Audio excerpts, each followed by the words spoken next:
So many people are really in a state of shock that we're even in this situation. Look, we do have some leaders asking the government to freeze rent, to freeze mortgages moving forward, but there hasn't been any substantial decisions on that matter. So the reality is that as of tonight, there are so many people at a loss on how they're going to pay their rent, their mortgages starting tomorrow.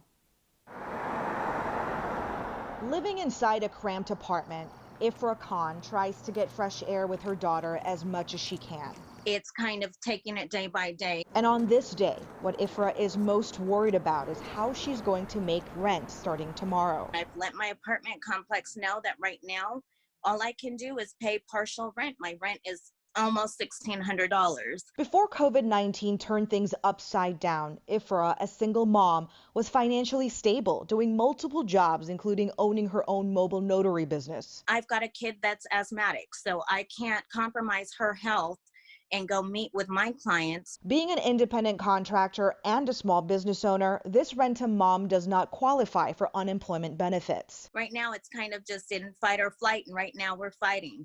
We want to figure out the best way to get through it. So many are in her position, and United Way of King County will become a lifeline for many by next week, handing out rental assistance. We're trying to keep the criteria for it relatively low barrier so that we can help as many people as possible. Their first priority will be to help renters in King County who can't make April's rent due to impacts from COVID-19.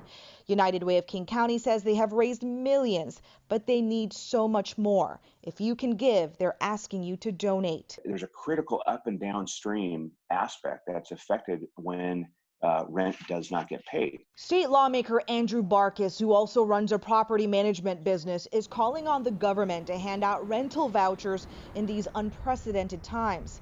He says renters are not the only ones in trouble. They have mortgages and responsibilities they have to pay. And many landlords are people who rely on that rent for their source of income.